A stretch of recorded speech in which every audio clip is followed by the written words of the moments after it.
era assim. Então, abra a sua Bíblia, Apocalipse, capítulo de número 2, a partir do verso de número 18, e diz assim: Ao anjo da igreja em Tiatira, escreve: Estas coisas diz o Filho de Deus, que tem os olhos como chama de fogo e os pés semelhantes ao bronze polido. Conheço as tuas obras, o teu amor, a tua fé, o teu serviço, a tua perseverança e as tuas últimas obras, mais numerosas do que as primeiras. Tenho, porém, contra ti o tolerares que esta mulher, Jezabel, que a si mesma se declara profetiza, não somente ensine, mas ainda seduza os seus servos a praticarem a prostituição e a comerem coisas sacrificadas a ídolos. Dei-lhe tempo para que se arrependesse. Ela, todavia, não quer arrepender-se da sua prostituição. Eis que a prostro de cama, bem como em grande tribulação, os que com ela adulteram, caso não se arrependam das obras que ela incita. Matarei os seus filhos, e todas as igrejas conhecerão que eu sou aquele que sonda mentes e corações, e vos darei a cada um segundo as vossas obras. Digo, todavia, a vós outros, os demais de Tiatira, a tantos quantos não têm essa doutrina e que não conheceram, como eles dizem, as coisas profundas de Satanás. Outra carga não jogarei sobre vós. Tão somente conservai o que tendes até que eu venha. Ao vencedor que guardar até o fim as minhas obras, eu lhe darei autoridade sobre as nações, e com cetro de ferro as regerá, e as reduzirá a pedaços, como se fossem objetos de barro. Assim como também eu recebi de meu Pai, dar-lhe-ei ainda a estrela da manhã. Quem tem ouvidos, ouça o que o Espírito diz às igrejas. Pai Santo, nós estamos na Tua presença, e a Tua palavra foi lida e agora será exposta. Que o Senhor nos dê graça, tira do nosso meio o ladrão da semente, para que a Tua palavra entre no nosso coração, na nossa mente, e que o Teu Santo Espírito nos conduza a praticá-la. Em nome de Jesus é que oramos. Amém. A igreja de Tiatira, a cidade de Tiatira, mais propriamente, era a menor cidade das 7 igrejas do Apocalipse. Mas é interessante porque esta é a carta mais longa, ou seja, o Espírito Santo decidiu, através de Cristo, enviar à igreja de Tiatira, a menor cidade, a carta mais longa. Mas isso tem um motivo, né? Porque o problema da igreja de Tiatira é um problema muito grave. Aquilo que se encontra naquela igreja é um problema muito sério. E este problema, ele afligiu a igreja de Tiatira e ele tem afligido a igreja cristã no decorrer dos anos. Muito provavelmente, nos nossos dias, talvez seja o maior problema da igreja evangélica dos nossos dias. A mesma coisa que atribulava Tiatira é a mesma coisa que atribula os cristãos do nosso tempo, né? E isso é muito sedutor.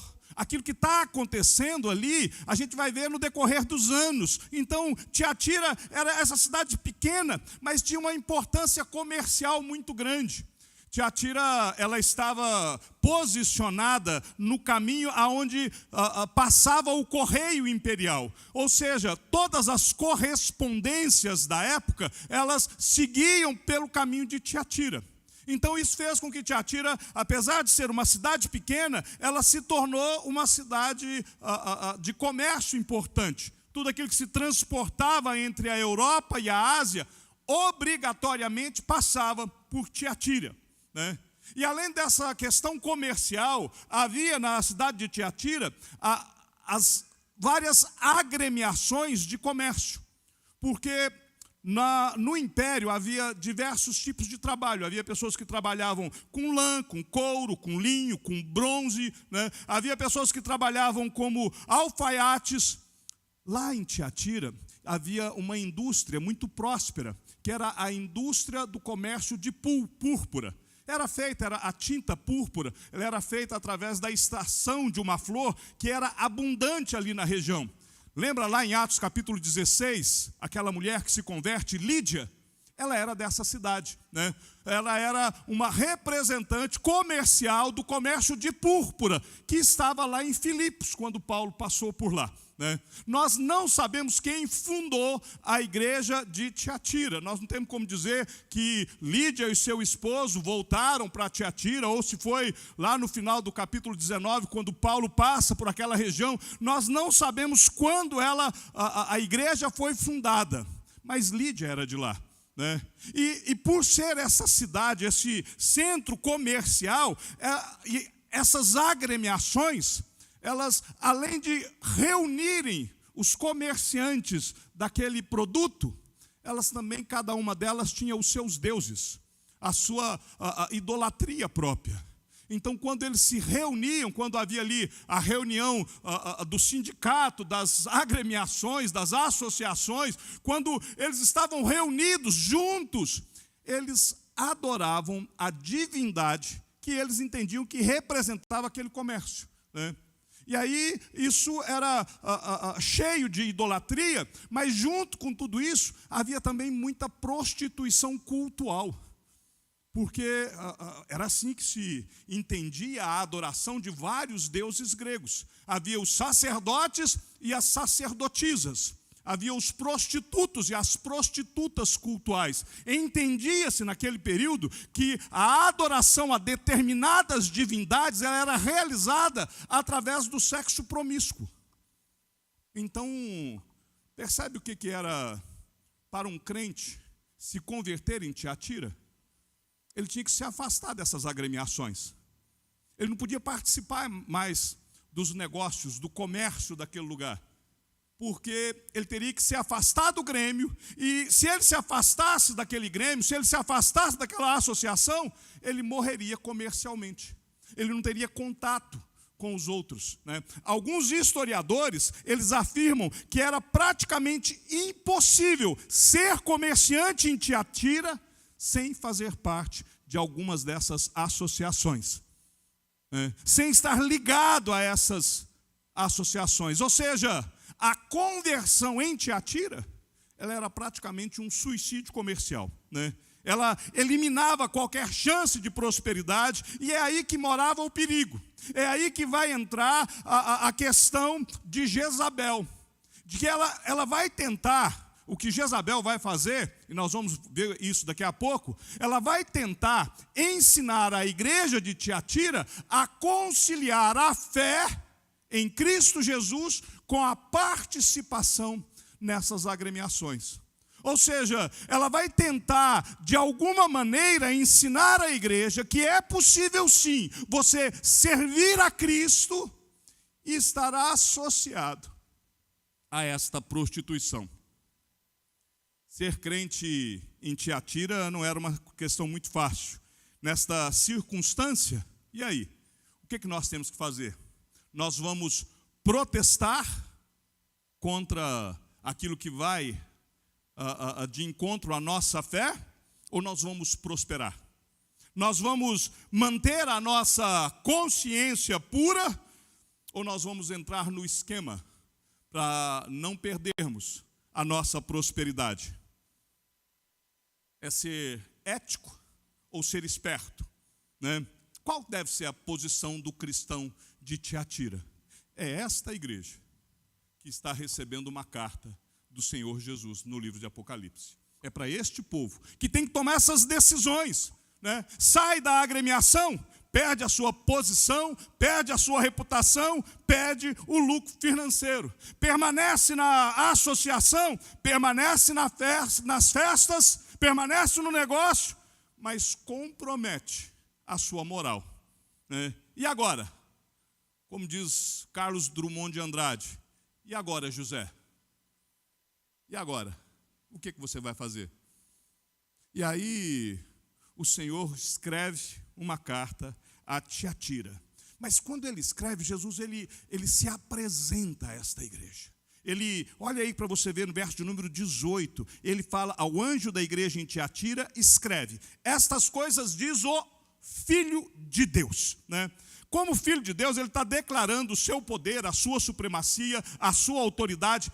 É o único lugar em todo o livro de Apocalipse que Jesus se apresenta como Filho de Deus. Nós vamos ver muito Jesus ser apresentado como Filho de Deus nos evangelhos, nós vamos ver isso acontecendo nas cartas, mas em Apocalipse é só aqui que Jesus se apresenta como o Filho de Deus, né? Apesar de não aparecer essa expressão em outros textos de Apocalipse, ele fica mais ou menos subtendido no capítulo 1, no verso 6, capítulo 2, verso 27, no capítulo 3, capítulo 14, mas de forma clara e objetiva é só aqui.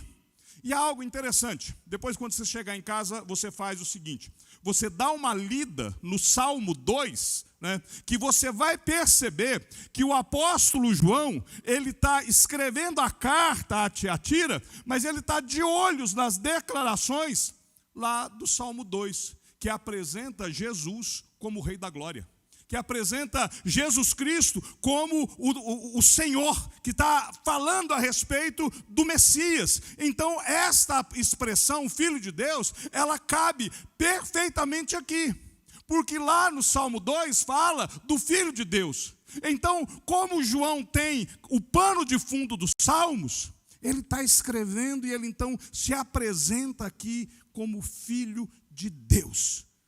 Deus se dirige no Salmo, apresentando a figura messiânica do Filho, e agora o Filho se dirige à igreja de Tiatira dizendo: eu sou o Filho de Deus. Em outras palavras, eu estou declarando que toda a autoridade é minha. Eu sou o Filho de Deus, eu sou o Messias que havia de vir, eu sou o Messias que cumpriu o seu propósito na cruz, eu sou o Filho de Deus. E a partir da declaração, a partir do momento que ele se apresenta como o Filho de Deus, ele então diz que ele tem olhos como de fogo. O que ele está demonstrando aqui é a capacidade do olhar penetrante de Jesus. Lembra na noite em que Jesus Cristo foi traído? Quando ele é levado preso e Pedro nega 3 vezes, e de repente ele cruza o olhar com o olhar de Jesus, e aquele simples olhar de Jesus consome Pedro, né? Pedro sai dali chorando, porque ele se lembra de tudo que ele foi. É porque quando nós somos contemplados pelos olhos de Deus, ele enxerga a nossa mente, ele enxerga o nosso coração, ele enxerga o nosso propósito. É isso que ele está dizendo aqui. Aquele que tem olhos como chama de fogo, é o seu íntimo, é o conhecimento, é o Senhor exaltado, é aquele olhar que penetra, é aquele olhar que discerne, é aquele olhar que sabe exatamente quem você é, e sabe exatamente o que se passa no seu coração, e sabe exatamente qual é o teu propósito, o que você está buscando.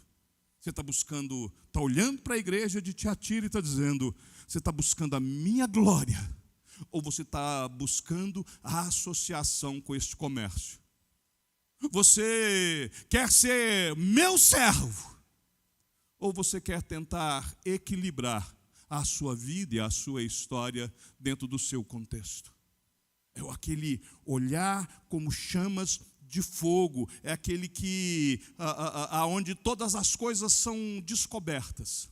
Lembra, domingo passado, eu usei o texto, o versículo de Hebreus 4:12, que fala que a palavra de Deus ela é apta para discernir os pensamentos e propósitos do coração. Lá no versículo de número 13 vai dizer que não há criatura que não seja manifesta na sua presença, pelo contrário, todas as coisas estão descobertas e expostas aos olhos daquele que a temos de prestar contas. Os olhos como chamas de fogo. É aquele olhar penetrante a quem nós teremos que prestar contas. É aquele que nos olha e quando ele apresentar a sua acusação, ela é de tal forma que você não tem como apresentar desculpas. Como eu disse, ele traz tudo à luz. Aquele olhar penetra, ilumina e ele então discerne, ele expõe tudo aquilo que está escondido. A visão de Cristo, ela vê claramente toda a falsidade. Percebe como que a apresentação de Jesus, ela traz um certo temor?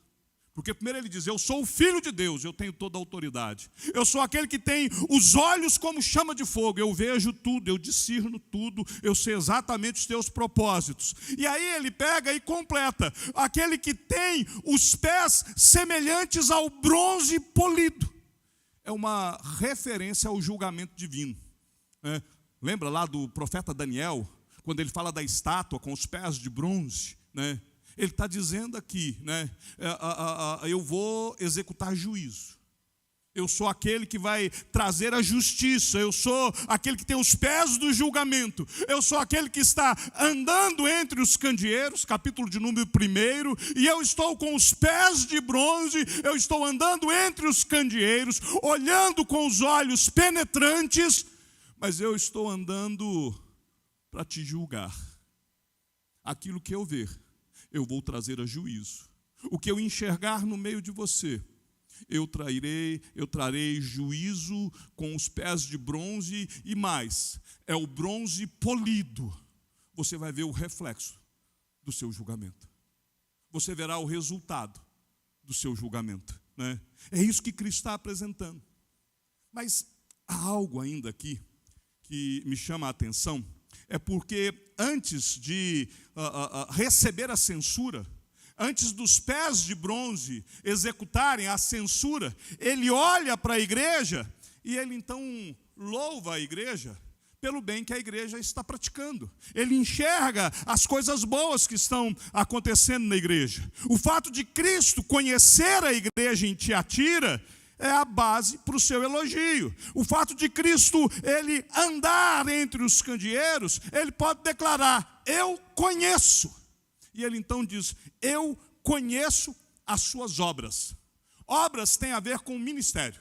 Obras têm a ver com aquilo que a gente faz, aquilo que nós executamos, aquilo que a gente faz com um propósito de louvor, de adoração, como serviço a Deus. É isso que é ministério. Por exemplo, nós temos aqui o ministério de música. É o pessoal da igreja que se prepara, que dedica para poder oferecer um serviço, uma obra para o Senhor. E aí nós vamos ter ministério de evangelismo, ministério de oração, ministério de homens, ministério de mulheres, e por aí vai. Todos os ministérios, todo o serviço da igreja, ação social, tudo isso é ministério. Então Cristo olha para esta igreja e diz para ela, eu conheço as suas obras, eu sei qual é o seu ministério. Mas ele vai dizer mais, eu sei qual é a motivação do seu ministério. Olhos penetrantes, olhos como chamas de fogo. Eu sei qual que é a motivação do seu ministério. As obras da igreja em Tiatira, elas eram motivadas pelo amor, pela fé e pela perseverança. É o que Cristo fala, eu conheço as tuas obras, eu conheço o teu amor, eu conheço a tua fé, eu conheço o teu serviço, eu conheço a tua perseverança. Ou seja, esta é uma igreja que ela está ativa, ela está trabalhando. É uma igreja que está... É até interessante, porque as obras desta igreja estão crescendo. Porque as obras atuais, verso de número 19, as tuas últimas obras são mais numerosas do que as primeiras. Você, igreja de Tiatira, hoje você trabalha mais do que você trabalhava antes. O seu ministério agora, ele está crescente, você está melhorando no seu serviço, você está crescendo no seu serviço, o progresso do seu ministério. As obras, elas não estavam com a tendência de diminuir, ao contrário, elas estavam aumentando.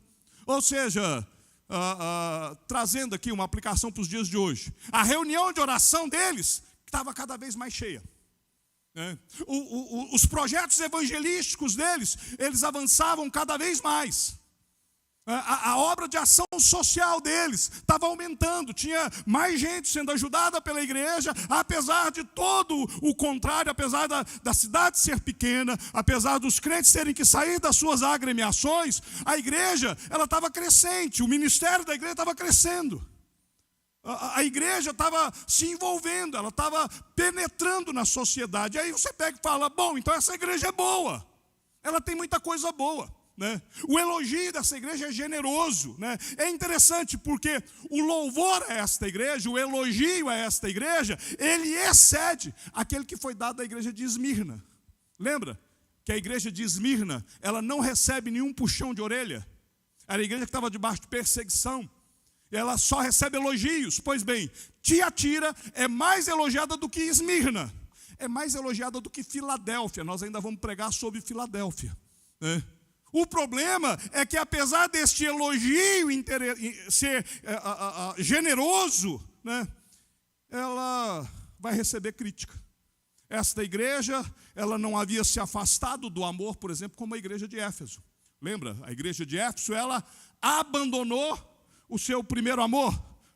A igreja de Tiatira, o seu amor, o seu último amor, era mais numeroso do que o primeiro. Ela é o contrário de Éfeso. Se o puxão de orelha em Éfeso, você abandonou o seu primeiro amor, dentro do elogio para a igreja de Tiatira eu conheço o teu amor, e o teu amor é mais numeroso do que o primeiro. Ela estava crescendo. Nesse ponto ela está indo mais do que Éfeso. O progresso é elogiado. E a fé aqui, ela precisa ser entendida como fidelidade. Se no passado a igreja de Éfeso perdeu o amor, os cristãos de Tiatira estão melhorando, porque as últimas coisas estão melhores do que as primeiras. Cristo olha para esta igreja, e a primeira coisa que ele enxerga nesta igreja é: eu tenho elogios para te fazer. Há coisas boas no seu meio, em vários aspectos. As obras desta igreja, o ministério desta igreja, era motivado pelo amor, porque o amor é a base de tudo. É por amor que Cristo veio, e é por amor que você deve servi-lo. É por amor que você vai evangelizar, porque você ama as pessoas. É por amor que você vai dar oferta missionária. É por amor que você vai dar cesta básica. É por amor que você vai contribuir para a plantação de novas igrejas, porque você ama o ministério, você ama a igreja, você ama as pessoas que não ouviram a Cristo. Tudo é baseado em amor. Agora, as obras desta igreja, motivadas pelo amor, elas eram alimentadas por fé, porque tudo que nós fazemos é pela fé, porque sem fé é impossível agradar a Deus, e nós demonstramos a nossa fé através do serviço. Não é isso que Tiago nos ensina? Mostre-me a tua fé sem obras, que eu com as minhas obras mostrarei a minha fé. Ou seja, a igreja de Tiatira, ela tinha o seu ministério motivado por amor, o seu ministério alimentado pela fé, demonstrado através do serviço, mas era medida através da sua perseverança, e era aperfeiçoada com o crescimento. Até aqui, os elogios a esta igreja são o sonho de qualquer pastor. Qualquer pastor que olhar para a igreja de Tiatira até aqui, ele olha e fala: esta é uma excelente igreja. Essa igreja está boa, ela está crescendo, o seu serviço está crescendo, o seu ministério está crescendo, está tudo indo muito bem. A igreja está vivendo pela fé, é uma igreja que ama, que trabalha, é uma igreja que persevera, é uma igreja que está se aperfeiçoando. E se você se lembrar daquilo que Paulo escreveu aos Coríntios, quando ele diz que agora restam a fé, a esperança e o amor. É tudo que tem nesta igreja. É o que eles estão fazendo: fé, esperança e amor. O amor, fé, perseverança. A perseverança, ela vai nos levar, em última análise, exatamente a esperança, né? Porque a tribulação, lembra? A tribulação produz perseverança. A perseverança produz experiência. Ora, a experiência produz a fé, a esperança, né? Tribulação, perseverança, experiência, esperança. É o sonho de igreja. Está tudo indo muito bem, né? Só que nós vemos em Tiatira tudo aquilo que uma igreja deveria ser. Mas, por outro lado, nós também vamos ver tudo aquilo que uma igreja não deveria ter, né? Porque antes de Jesus reprovar agora a falsa profetisa, ele vai reprovar a igreja, né? Ele olha, ele está olhando para a igreja. Tiatira estava crescendo, mas nós temos um adversário, meus queridos, e nós temos que tomar muito cuidado. O nosso adversário, ele é astuto, ele é sagaz. Percebam que, tendo-se em vista que essa igreja está crescendo, que essa igreja está indo bem, né? Então, o adversário, Satanás, vai vir contra esta igreja, né? E aí, ele vai querer corromper o seu interior. O ataque do diabo não é de fora para dentro, é de dentro para fora, né? E é por isso então que ele vai levantar no meio desta igreja uma mulher do diabo. Aqui ela é chamada de Jezabel, né? Eu particularmente não creio que seja o nome da mulher. É um símbolo fazendo uma referência à mulher Jezabel do Antigo Testamento, né? Que era uma verdadeira praga, né, no meio do povo de Deus, no meio de Israel, né? E é isso que esta mulher aqui está representando, uma verdadeira praga no meio da igreja, né? E aí a crítica contra a igreja em Tiatira é que ela é tolerante demais. A crítica é essa: Tiatira, ela tolera a imoralidade sexual, ela tolera o sincretismo religioso, ela permite que esta auto-intitulada profetisa induza os cristãos ao pecado. Ela se levanta, essa mulher se levanta no meio da igreja e ela tenta agora fazer uma associação da prática da fé com as questões mundanas. Ela tenta aproximar o santo do profano. Ela quer dar um jeito de misturar luz e trevas, né? E a igreja vai tolerando isso. O erro é que ela leva praticamente ao mesmo erro da doutrina de Balaão. Eu já falei aqui da doutrina de Balaão, quando Balaão ele instrui Balaque a fazer com que o povo de Deus faça coisas que desagradem a Deus. Jezabel conseguiu, ela conseguia fazer isso. Ela leva aquela igreja, né, a ter uma vida social que, na realidade, ia contra os princípios que Deus estabeleceu para a igreja, né? Lembra que eu falei que Tiatira era um centro comercial das suas agremiações, né? E que nessas agremiações eram cultos de adoração a ídolos, porque cada associação tem ali o seu Deus, o seu próprio Deus, Deus com D minúsculo, né? Na realidade é o seu demônio próprio de culto, né? Então, essa mulher está levando a igreja, de certa forma, você pode participar, né? Você pode participar lá, você pode experimentar essas coisas, né? Você está firmado na fé, você está em Cristo, né? Então você pode estar ali no meio e você não vai se contaminar, né? Você pode estar ali associado a essas coisas e você não vai estar errado, né? O que Jezabel está fazendo é persuadir os cristãos a participar daquilo que Deus condena, a estar envolvido na imoralidade sexual. É a falsa doutrina. Ela ensina a igreja que a maneira de vencer o pecado, olha lá no verso 23, né? É conhecer, né, as profundezas de Satanás, né? Ela estava falando assim: olha, vocês podem conhecer as profundezas de Satanás de tal maneira que você vai saber contra o que você vai lutar. é algo mais ou menos o seguinte: para você combater quem está envolvido com drogas, você tem que experimentar a droga, né? Então você faz o seguinte, aliás, você não faz, eu só estou aqui como exemplo, né? Uma ilustração, né? Você fuma maconha, para você ver os efeitos da maconha em você, aí agora que você sabe os efeitos, você pode instruir os outros. Você enche a cara para você saber quanta dor de cabeça dá uma ressaca, para que agora você possa instruir os outros, né? Era o que Jezabel estava fazendo, né? A levar estas pessoas a conhecer, né, as profundezas de Satanás, as coisas profundas de Satanás, a falsa doutrina, né? Os crentes, eles não podiam cometer, né, este suicídio. O ensino de Jezabel era mais ou menos o seguinte: você não pode cometer suicídio intelectual nem cultural. Você tem que estar antenado nas coisas que estão acontecendo, né? Porque senão você vai ser um crente demodê, você vai ser alienado. Existe essa conversa hoje, né? Que se você seguir os princípios bíblicos, se você ignorar certas questões do nosso tempo, você está alienado. Existe essa conversa hoje, né?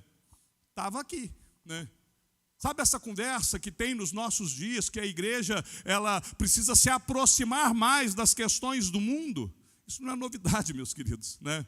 Olha aqui, ó, século I, ano 99, né? João está escrevendo e ele está falando a mesma coisa no ano 99. O pessoal acha que essa coisa é novidade, e não é, né?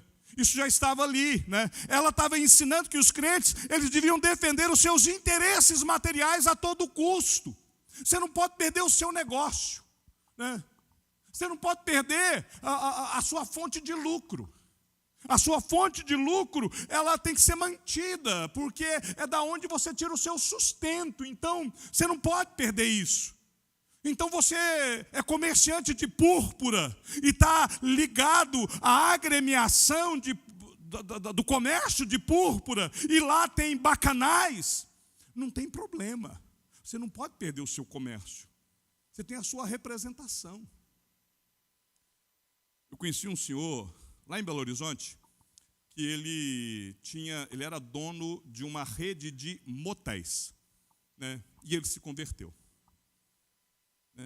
E quando ele se converteu, ele procurou o pastor da igreja, conversando com o pastor, né?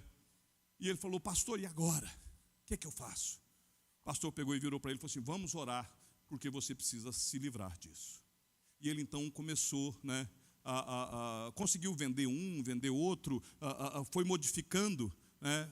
E aí ele transformou, né, ele perdeu algum dinheiro, mas ele transformou em hotéis de baixo custo, né, para que ele pudesse sair daquilo. Teve prejuízo financeiro, né? Perdeu dinheiro, porque ele teve que vender imóveis que tinha valor comercial para aquele ramo de comércio, mas isso não dava mais para ele.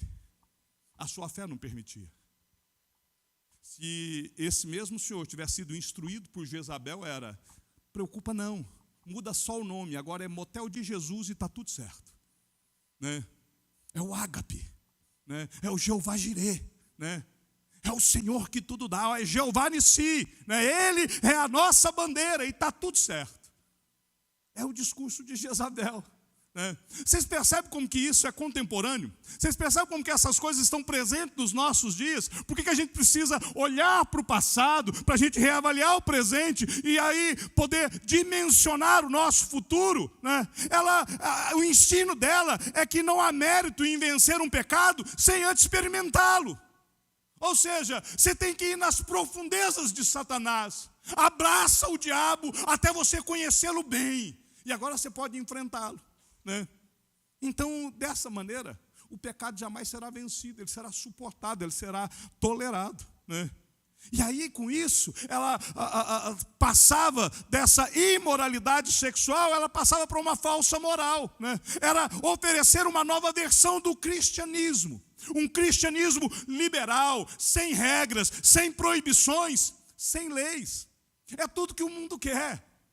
Se nós virarmos e começarmos agora a pregar um evangelho light, né? Aonde você não tem que tomar a sua cruz, aonde você não tem que negar a você mesmo, aonde todas as coisas são permitidas, aonde nós podemos fazer uma leitura cultural do Evangelho e aplicar para a nossa cultura, a igreja cresce. Pessoas vão aderir, falam, não, isso aqui é legal. Por quê? Porque é atrativo. A conversão genuína é aquela que diz assim, olha, você quer seguir a Cristo? Que bênção, então negue a você mesmo. Olha que maravilha, tem uma cruz, você tem que carregar, né? Olha, não é fácil, né? Você vai ter que enfrentar certas questões. Você vai ter que confrontar o mundo. Você vai ser motivo de piada por aí, né? Pessoas vão fazer piada com você. Este é o Evangelho bíblico. O evangelho de Jezabel, o evangelho light, o evangelho que venha do jeito que você está e permaneça como você está, esse não está na Bíblia. Eu não posso ensiná-lo, eu não posso pregá-lo. Seria invencionice minha. Eu seria um Jezabel. Eu estaria fazendo isso que ela está fazendo, uma falsa moral, né? Uma prática ecumênica com paganismo. E a gente vê isso hoje. Eu já vi, né? E eu vou ficar só dentro do nosso quintal, não vou sair do quintal presbiteriano, porque se eu sair, eu vou ter muito exemplo. Mas eu já vi pastores, né, que estavam participando de, não é culto ecumênico, ajuntamento ecumênico, né, com religiões afrodescendentes. Né? Entenda aqui, né? Aquilo que eles pregam é contrário ao que está na Bíblia.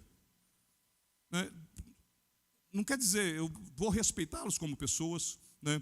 Nós não temos que maltratá-los, nós não temos que discriminar, nós não temos que fazer nada contra eles, nós temos que amá-los como Cristo nos amou. Ponto. Mas nós temos que dizer que o caminho que eles estão seguindo é caminho de morte. Que o caminho que eles estão seguindo é contrário às Escrituras. Eles, querendo ou não, né, eles estão indo por um caminho, nós estamos indo por outro, né? E isso não é só religião afrodescendente. Toda e qualquer religião, todo e qualquer ensinamento que vai contra as Escrituras, que ensina um evangelho, que é um outro evangelho, a Bíblia diz que é anátema. E com isso, tem muita igreja com título de evangélica que vai para o inferno. Por quê? Porque está seguindo a doutrina de Jezabel. Pastor, Deus olha o coração. Mas Ele é o justo juiz, que sonda e que olha com olhar como chamas de fogo, que discerne, né, qual é o propósito. E o propósito tem que ser segundo as suas Escrituras. Tem que ser de acordo com o que Ele ensinou, né? Nós podemos aqui entender que tem gente que fala assim, não, porque a igreja ela não pode fazer essas coisas. A igreja não pode ser legalista, ser altamente rígida, né? O legalismo sufoca a igreja.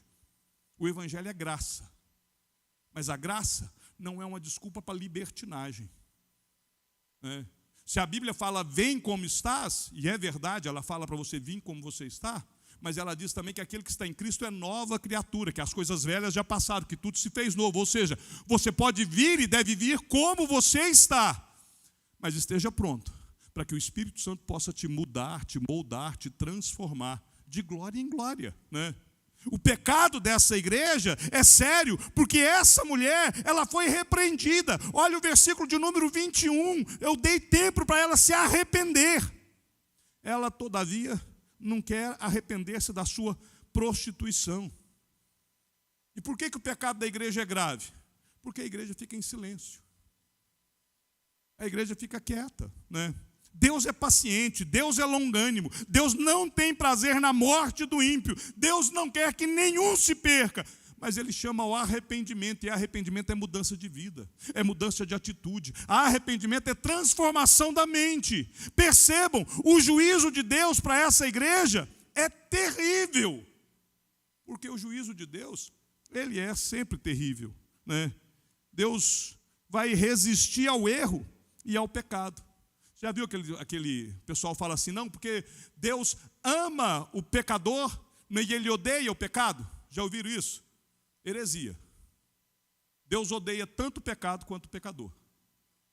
Porque o pecador é aquele que está vivendo na prática do pecado. Né? E se você der uma olhada lá no livro de Salmos, vai dizer assim, ó, né? Eu os odeio com ódio consumado. Deus odeia tanto o pecado quanto aquele que quer viver na sua prática. Né? O juízo de Deus é terrível para esta igreja. Né? Ele fala, né, no verso 23, matarei os teus filhos. Ele está dizendo, olha, todos aqueles que estão seguindo esta mulher, todos aqueles que estão seguindo essa doutrina, eu vou matar, eu vou exterminar. Lembra da frase de Jesus? Que nós temos que temer aquele que pode condenar a nossa alma ao inferno? Nós temos que temer aquele que pode nos matar eternamente, né? Por isso, resista ao erro, ao pecado, mesmo quando outros próximos, seus queridos, se desviarem. Verso 24, digo todavia a vós outros, os demais de Tiatira, a tantos quantos não têm essa doutrina e que não conheceram, como eles diziam, as coisas profundas de Satanás, outra carga não jogarei sobre vós. Né?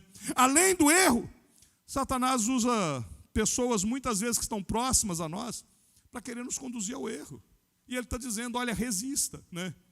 Tiatira é a representação daquela turma que Jesus adverte lá em Mateus, capítulo de número 7, verso 13. Ele fala assim, olha, entrai pela porta estreita, larga é a porta e espaçoso o caminho que conduz para a perdição, e são muitos os que entram por ela, porque estreita é a porta e apertado o caminho que conduz para a vida, e são poucos os que acertam com ela.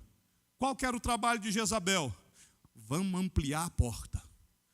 Jezabel queria fazer parte da comissão de reforma doutrinária que vai ampliar a porta, né? Mas a Bíblia diz que a porta é estreita, que o caminho é estreito, né? Então não tem jeito, né? É por isso que o apóstolo João vai dizer, eu citei esse versículo semana passada, mas ele cabe aqui também, né? Não ameis o mundo nem as coisas que há no mundo. Se alguém amar o mundo, o amor do Pai não está nele, né? Nós podemos entender Tiatira como uma igreja relaxada, preguiçosa, acomodada, né? As obras, o ministério estava crescendo, mas faltava jejum, faltava oração, faltava conhecimento da palavra. E o povo de Deus perece, o povo de Deus morre, o povo de Deus é destruído porque falta conhecimento. Como é que você faz? A proposta é atraente. Fazer com que a sociedade nos aceite, isso é bom, a gente, né? Mas o problema é que nós estamos na contramão do mundo. E nós vamos ficar na contramão do mundo até Jesus voltar, porque a terra passa, o céu passa, mas as palavras do Senhor vão permanecer eternamente. Não será possível fazer uma atualização da Bíblia. A palavra de Deus vai continuar do mesmo jeito, como sempre foi, até Jesus voltar, né? Tudo pode se tornar normal, e Deus ainda será contra, né? Então, nós temos que reforçar os nossos fundamentos, praticar a palavra revelada por Deus. Por que eu falo tanto para você ler a Bíblia? Porque a Bíblia é o seu manual de vida, regra e prática. Eu posso, quanto muito, pregar, né? E tentar ser o mais bíblico possível. Tentar atrapalhar o menos possível o texto. Mas você que tem que se dispor a obedecer. Você que tem que deixar o Espírito Santo trabalhar. É por isso que as advertências em Apocalipse são sempre assim, né? Ouça o que o Espírito diz à igreja. Não precisa ouvir o pastor, ouça o Espírito. Ouça, né? Olhe se o que eu estou pregando, olhe se o que eu estou falando está de conformidade com as Escrituras. Se tiver de conformidade com as Escrituras, siga. Se não tiver de conformidade com as Escrituras, me repreenda, me corrija, porque eu quero também ser corrigido. Eu quero poder fazer parte, eu quero estar certo, né? Eu busco olhar por aquilo que está escrito. Eu não tenho como negociar. Não tem jeito. Quero que você me entenda, não tem jeito, né? Então, o grande engano de Satanás é induzir os crentes a pensar que ele tem que buscar novidade. nós queremos novidade, nós queremos inventar, nós queremos aí o novo. Como é que a gente pode fazer algo diferente, né? Vamos criar aqui o trenzinho de Jesus. Todo mundo alegre, todo mundo atrás do pastor, vamos lá. Mas eu não tenho base bíblica para fazer isso. Eu não tenho como inventar, eu não tenho como criar, não tenho como fazer o novo, né? Um dos princípios da igreja protestante, da igreja reformada, é exatamente esse. Igreja reformada sempre voltando aos princípios da reforma. Enquanto nós formos igreja reformada, enquanto nós quisermos ser uma igreja bíblica, nós temos sempre que voltar para esses princípios. Não dá para criar, não dá para fazer algo novo, não dá para poder inventar. A roda está inventada e eu não tenho como fazer adaptações. Ela está patenteada. E o dono da patente é o Senhor Deus Todo-Poderoso. Só Ele. E Ele já disse que a sua palavra vai cumprir aquilo que para que ela foi determinada. Então, meus queridos, nós olhamos para tudo isso, então não é novidade, não é buscar fora das Escrituras, é nos apropriarmos, e entenda bem esse termo, da vida eterna. Você tem que viver de acordo com os padrões eternos. A Bíblia diz que Deus busca os verdadeiros adoradores, aqueles que o adoram em espírito e em verdade. Ou seja, você tem que adorar a Deus de conformidade com o ensino de Deus. E Deus está te olhando com este olhar como chamas de fogo. E Ele traz promessa para você. E a promessa, ela é dupla, né? Ela é dada ao vencedor. Quem que são os vencedores? São aqueles que vão chegar no final. São aqueles que vão completar a carreira. São aqueles que guardaram a fé. A vida cristã, ela requer o triunfo. A conversão tem que estar alicerçada sobre o arrependimento. Ao que guardar até o fim, isso é perseverar. Aquele que chegar no final, aquele que manter a sua confissão, aquele que manter a sua fé, aquele que manter a sua comunhão. Eu lhe darei autoridade sobre as nações, né?